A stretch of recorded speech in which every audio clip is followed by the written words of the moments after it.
Hello বন্ধুরা, অবশেষে দাদা এটা কি বললো?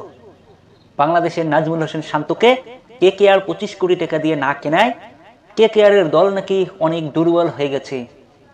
2025 আইপিএলের জন্য কেকেআরের দল নাকি অনেক উইক, অনেক দুর্বল। অন্যান্য দলের থেকে কেকেআর দল অনেক দুর্বল সাজিয়েছে। তো দাদা কি বলেছে সেটাই একবার দেখে নেব। তো দেখুন ভিডিওতে।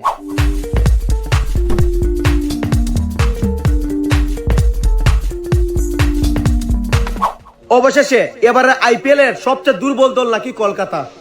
বাইরে এটা কি শুনলাম, কলকাতা নাইট রাইডার্স নাকি এবারে আইপিএল এর সবচেয়ে দুর্বল দল।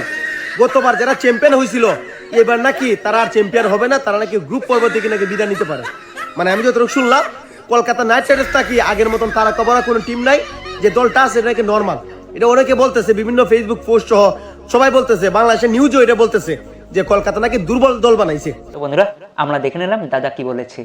দাদা বলেছে যে 2025 আইপিএলের জন্য অন্যান্য টিমের থেকে কেকেআরের টিম অনেক দুর্বল। তো বন্ধুরা, তোমরাই দেখে নাও নামগুলো, কাকে দুর্বল বলবে? স্কোয়াডটা একবার দেখে নাও, কাকে তোমরা দুর্বল বলবে? কেকেআরের যেগুলো আছে সব আগুন প্লেয়ার রয়েছে এবং শক্তিশালী দল রয়েছে কেকেআরে। সব আগুন ঝরানো পাওয়ার হিটার আছে। আন্দ্রে রাসেল, রিঙ্কু সিং, রমনদীপ সিং, ভেঙ্কটেশ আয়ার, ডি কক। তাহলে খারাপ কীভাবে হলো? দুর্বল টিম কীভাবে হলো? মনীষ পান্ডে, অজিঙ্ক রাহানে, রঘুবংশী, বলার হর্ষিত রানা, বৈরব আরোরা, বরুণ চক্রবর্তী, উমরান মালিক, স্পেন্সার জনসন, আনরিস নোকিয়া।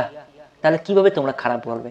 একবার স্কোয়াডটা তোমরাই দেখে নাও, কারা রয়েছে কেকেআরের স্কোয়াডে। তাহলে দাদা কোন হিসেবে বলতেছে যে কেকেআর 2025 আইপিএলের জন্য একদম দুর্বল টিম?